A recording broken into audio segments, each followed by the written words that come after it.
कक्षा 12वीं में हम लोग पढ़ रहे थे पी ब्लॉक तत्व। पी ब्लॉक तत्व में समूह 15 के अध्ययन में क्या क्या पढ़े हम लोग? अमोनिया को पढ़े और नाइट्रिक अम्ल को पढ़े। अमोनिया में हैबल विधि ये व्यापारिक विधि है और नाइट्रिक अम्ल में ओस्टवाल्ड विधि ये भी व्यापारिक विधि है। नाइट्रिक अम्ल के कुछ रासायनिक गुण देखे और कुछ होमवर्क के रूप में दिया था। कभी कभी नाइट्रिक अम्ल के उपयोग भी पूछ देता है 2 या 3 नंबर में।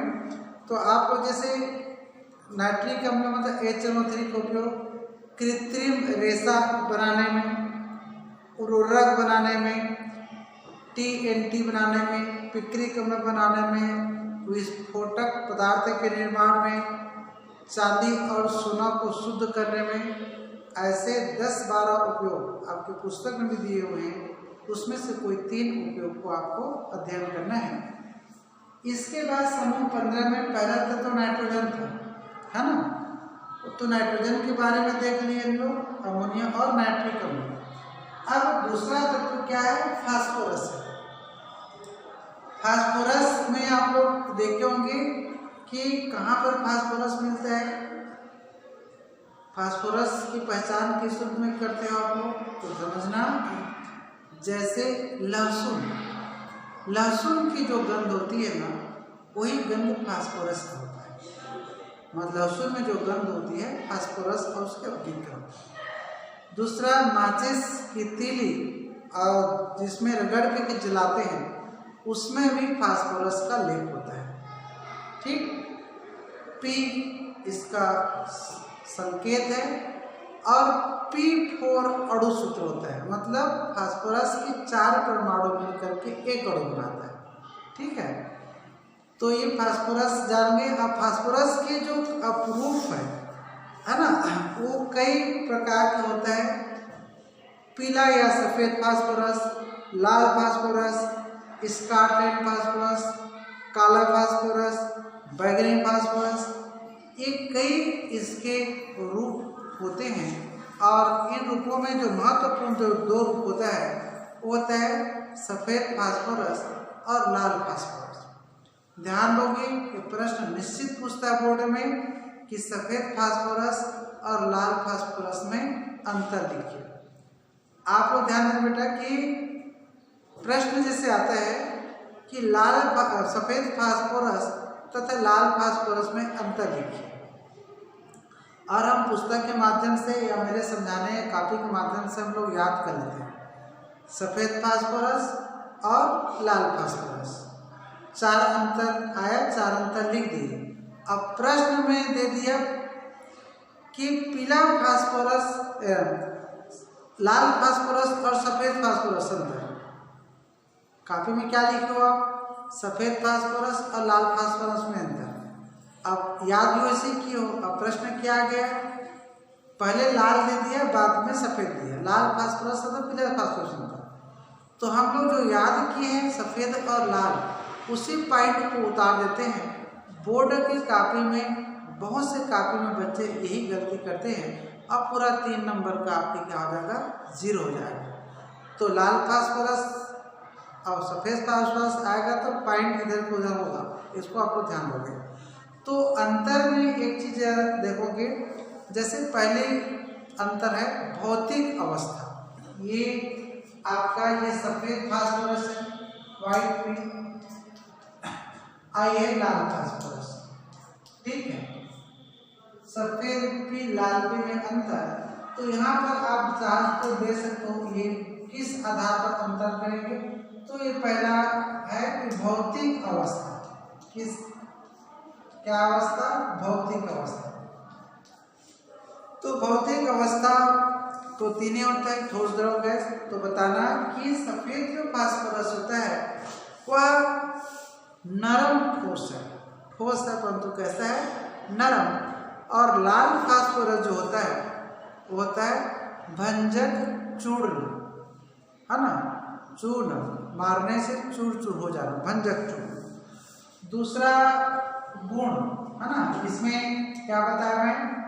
नरम ठोस। किससे बताया? भंजक चूर्ण। दूसरा अंतर आप देख सकते हो रंग कि सफेद फास्फोरस और लाल फास्फोरस का रंग जैसे सफेद या हल्का पीला जो होता है, और ये जो है चॉकलेट कलर का, चॉकलेटी लाल। आप लोग जो माचिस की तीली है, माचिस की डिब्बी में जो घर्षण वाले एरिया को देखना, लालिमा लिए होता है। कौन सा फास्फोरस लगा हो उसमें? लाल। लहसुन में देख दो सफेद रंग का। तीसरा देख सकते हो उसमें आप लोग कि जल में विलेयता, जल में विलेयता, विलेयता जानते हो घुलनशीलता। तो सफेद फास्फोरस जो होता है वह जल में अविलेय है, ठीक, और लाल फास्फोरस भी अविलेय है। तुलना करने आगे तो पॉइंट देना, अंतर करने आगे तो पॉइंट नहीं देना। फिर चौथा आप देख सकते हो CH2 में विलेयता। CH2 माने कार्बन डाइसल्फाइड में विलेयता देखेंगे तो सफेद फास्फोरस पूर्णतः घुल जाता है, पूर्णतः विलेय, परंतु लाल फास्फोरस उसमें नहीं घुलता। और पॉइंट देख सकते हो क्रियाशीलता। तो सफेद फास्फोरस क्या है?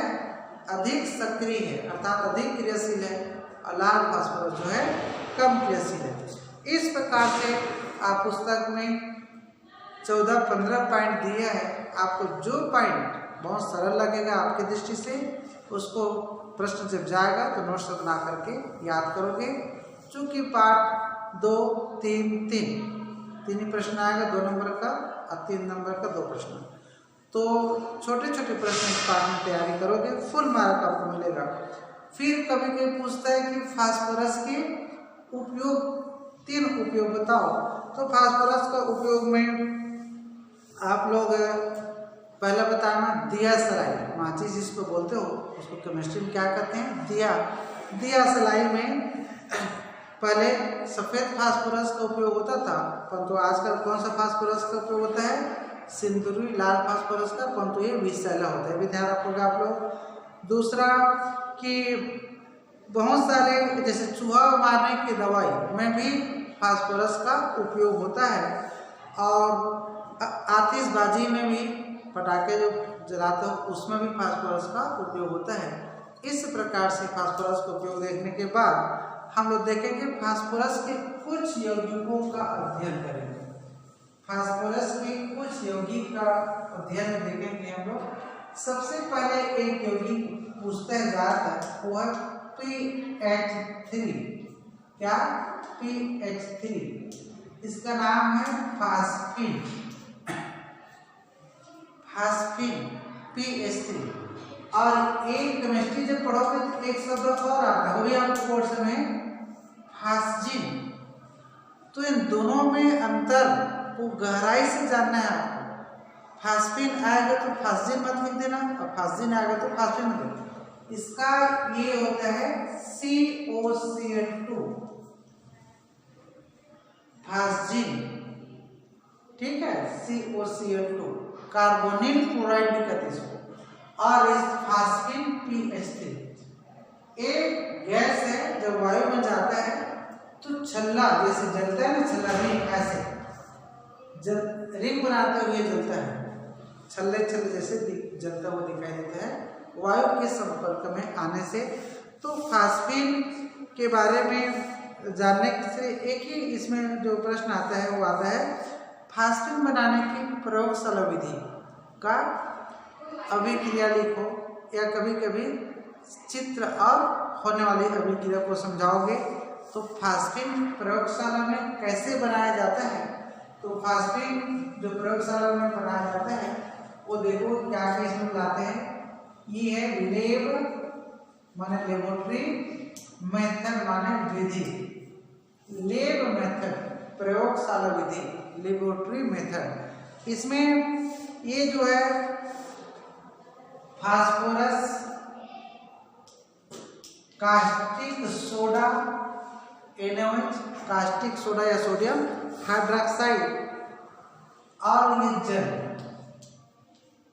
इन सब के मिश्रण को मिला करके जब गर्म किया जाता है फ्लास्क में, तब क्या होता है, फास्फोरस, कास्टिक सोडा और H2, इसके मिश्रण को मिला करके जब गर्म किया जाता है तो क्या बनता है, फास्फीन गैस का चिन्ह बनाना पड़ेगा, बनता है। और जो सहायक उत्पाद होता है वो होता है NaH2PO2, सोडियम हाइपोफास्फाइड। क्या नाम है, सोडियम हाइपोफास्फाइड। ये संतुलित करेंगे 3, सोडियम का 3 हो जाएगा, ध्यान दो यहाँ पर हाइड्रोजन कितना हो गया, 2 3 6, 2 3 6 और 3 9 हो गया। तो देखो यहाँ पर ये 3 और ये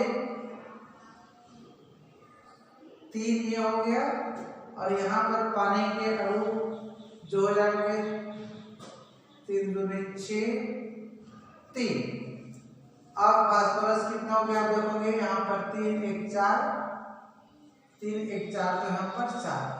इस प्रकार से फास्फोरस, कास्टिक सोडा और जल को फ्लास्क में लेकर के जब गर्म करते हैं तो फास्फीन गैस बनती है, जो वायु के संपर्क में आकर के सफेद रंग के छल्ले के साथ धुएंदार चक्र बनाते हुए चलता है। और फास्फीन के बाद कभी कभी पूछेंगे फास्फीन को उपयोग, तो पहला उपयोग बताना, होम संकेतक के रूप में। होम संकेतक के रूप में मतलब क्या है कि समुद्र के भीतरी चट्टानों से होने वाली खतरा के प्रति जहाजों को होम संकेतक के रूप में सतर्क किया जाता है, जिसमें फास्फीन गैस का उपयोग होता है। फास्फीन जलने पर घना धुआं उत्पन्न करता है, अतः धूम्र आवरण निर्मित करने में भी इसका उपयोग होता है। और फिर प्रश्न आपका पूछता है कि PCl3, ध्यान दो, फास्फोरस ट्राइक्लोराइड। अब फास्फोरस ट्राइक्लोराइड बनाने की विधि ऐसे पूछे प्रयोगशाला में तो बिल्कुल सिंपल सा, फास्फोरस और क्लोरीन आपस में क्रिया करके बना लेता है PCl3। ये आपका हो जाएगा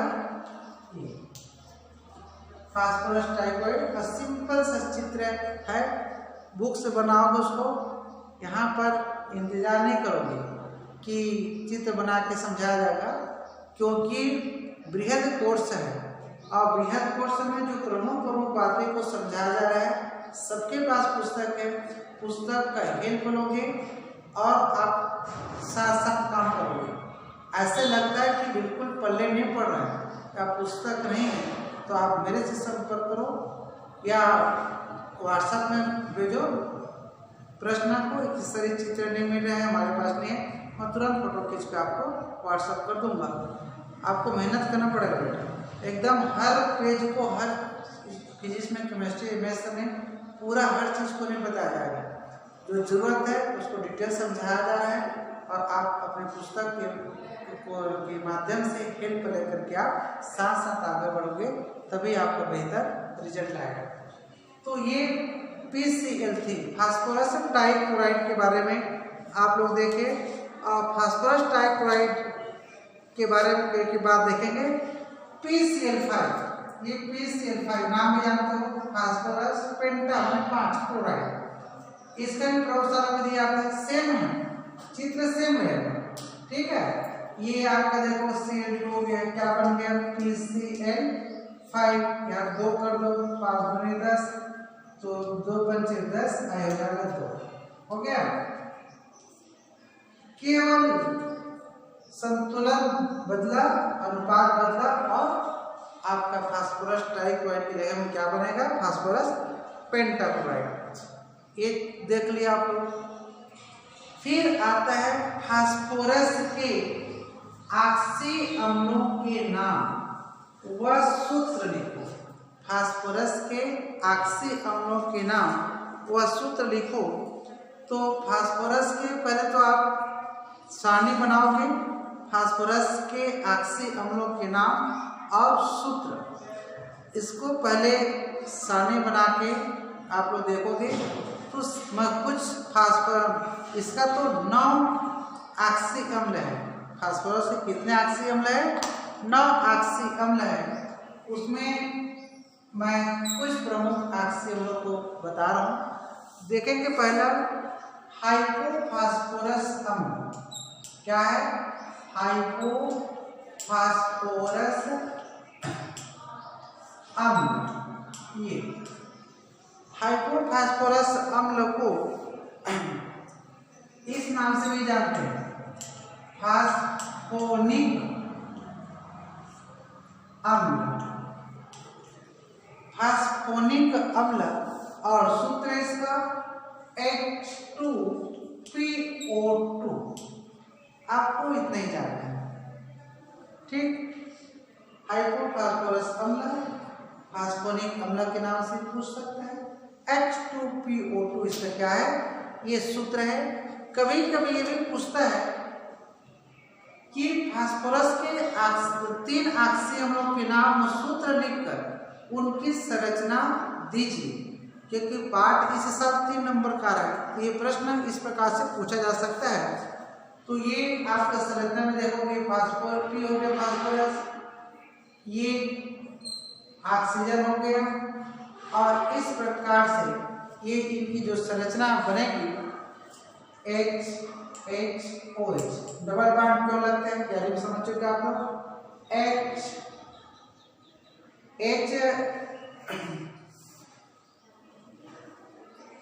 फास्फोरस की संरचना H3, गलती हुआ ध्यान दोगे, H3PO2 हाइपोफास्फोरस। तो H 1 2 3 और PO2 1 नंबर मिल जाएगा पूरा। दूसरा फास्फोरस के ऑक्सी अम्ल आप लोग जानते हो कि फास्फोरिक अम्ल। क्या? फास्फोरिक अम्ल। फास्फोरिक अम्ल का और भी जैसे नाम है, वो है आर्थोफास्फोरस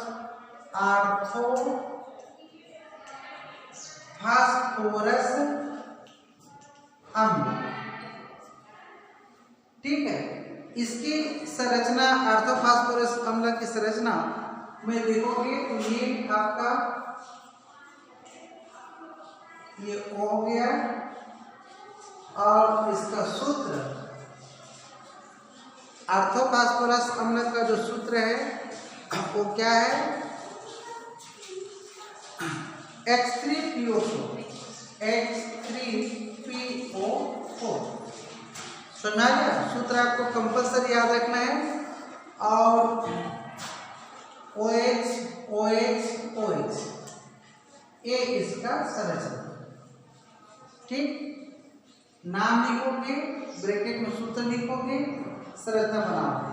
नाम लिखोगे, ब्रैकेट में सूत्र लिखोगे, संरचना बनाओगे।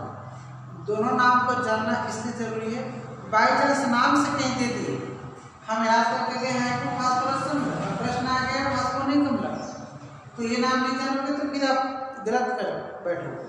इस नाम से दोनों नाम को जानोगे। 2 देखे, तीसरा हम लोग जो देखेंगे वो है जैसे फास्फोरस अम्ल। क्या? फास्फोरस अम्ल H3PO3, इसका सूत्र है क्या है? H3PO3। संरचना ये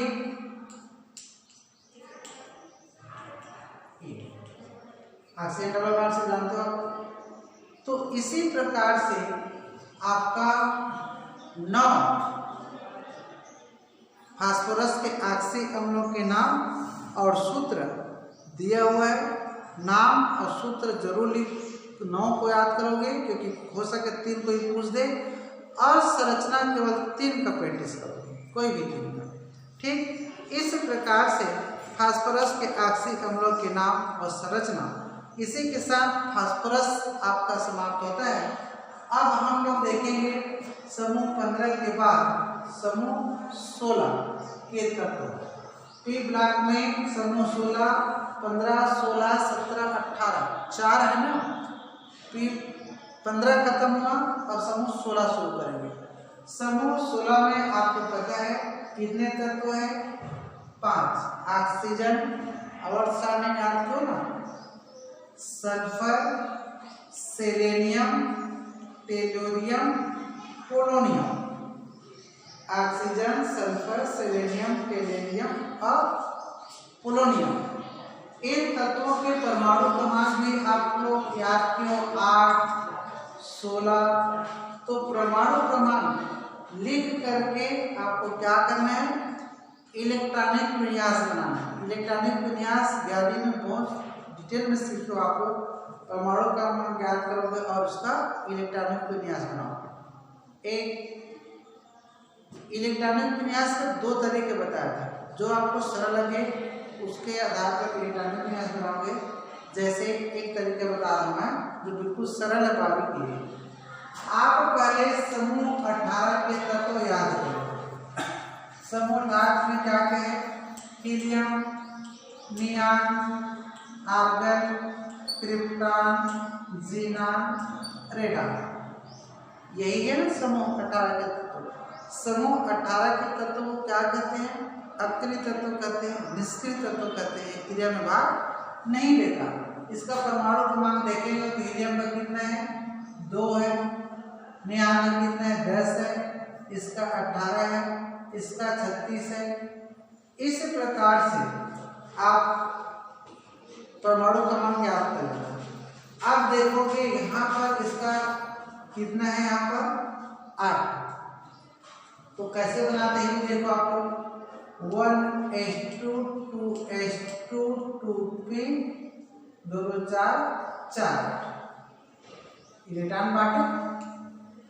अब अगर आप इसी इलेक्ट्रॉनिक विन्यास को इस रूप में बनाओगे तो आप पहले He लिख देना ऐसे बड़े कोष्ठक। He लिख दिए तो क्या हो? 2 इलेक्ट्रॉन को आपको नहीं बनाना है। 8 में से कितना नहीं बनाना? 2। कौन सा लाइए? अब क्या बच गया? 2s2 2p4। ठीक। 16 को बनाने बोले तो कैसे बनाओगे? 1s2 यानी कैसे बना देते? 1s2 2s2 2p6 2 2 4 6 10 3s2 3p4। ये किसका इलेक्ट्रॉनिक विन्यास बना है? सल्फर। अब आप इसको छोटे रूप में बनाना चाहते हो तो 10 यहाँ पर Ne लिख दे केवल। या तो ये बनाओ या ये Ne लिख दिए। नियॉन लिख दिए माने 10 इलेक्ट्रॉन को माइनस कर दिए, अक्रिय हो गया। 16 में 10 Ne लिख देने से वो बड़ा कोष्ठक है, केवल 6 इलेक्ट्रॉन बचा। तो 2 2 4 6 10 हट गया। क्या बचा? 3s2 3p4। बस इतने लिख देने से भी इसका इलेक्ट्रॉनिक विन्यास हो जाए। ये पुस्तक में भी दिए हुए हैं, ये भी दिया है अथवा करके ये भी दिया है। इतना याद करोगे तो बड़े बड़े जो परमाणु क्रमांक आएंगे उसमें आपको सुविधा मिलेगी। ठीक। दूसरा देखिए कि समूह जो 16 की जो तत्व है, समूह 16 के तत्व को कहते हैं कैल्कोजन। ये प्रश्न आता है कैल्कोजन क्या है? ये कैल्कोजन, ये जेन भी ऐसे लिखा है। ये चेल्को, इंग्लिश में चेल्को ऐसे ही पढ़ते हैं, चेल्कोजन। तो ये कैल्कोजन क्या है देखोगे? कैल्कोजन एक ग्रीक शब्द है जिसका अगर इंग्लिश में बदला जाए तो मतलब होता है और फार्मिंग एलिमेंट्स। और माने अयस्क, फार्मिंग माने निर्मित करने वाला, अयस्क बनाने वाला तत्व को क्या कहते हैं? कैल्कोजन कहते हैं। और इसमें कौन कौन सा तत्व है? Oxygen, sulphur, selenium, tellurium, polonium. तो अयस्क के बारे में तो डिटेल तैयारी में भी सीखो आप लोग, 6वीं 7वीं 8वीं में पढ़ो। तो ज्यादातर जो अयस्क है किसका होता है? ऑक्सीजन का, कार्बोनेट एस का आप देखोगे, सल्फेट एस का देखोगे, सल्फाइड एस का देखोगे। तो सल्फर और ऑक्सीजन युक्त ज्यादा एस का होते हैं। तो इस समूह के तत्व एस का बनाते हैं। इस नाम से एस का बनाने वाले जो तत्व है उसको लैटिन में, ग्रीक में एक ही शब्द है, कैल्कोजन। तो आपको उत्तर प्रश्न आएगा 2 नंबर में कि समूह 16 के तत्व को कैल्कोजन क्यों कहते हैं? तो एक लाइन में होगा कैल्कोजन का शाब्दिक अर्थ होता है एस का बनाने वाले तत्व। और समूह 16 में ऑक्सीजन तथा सल्फर दोनों बहुतायत में एस का बनाते हैं, इस नाम से इसे कैल्कोजन कहते हैं। इस प्रकार से हम समूह 16 की परिभाषा की। आप देखेंगे कि इसमें कौन कौन सा तत्व का डिटेल अध्ययन है। तो 2 ही का है, छोटे रूप में है, एक ऑक्सीजन का, एक सल्फर का। इसको हम लोग नेक्स्ट पीरियड में पढ़ेंगे। धन्यवाद।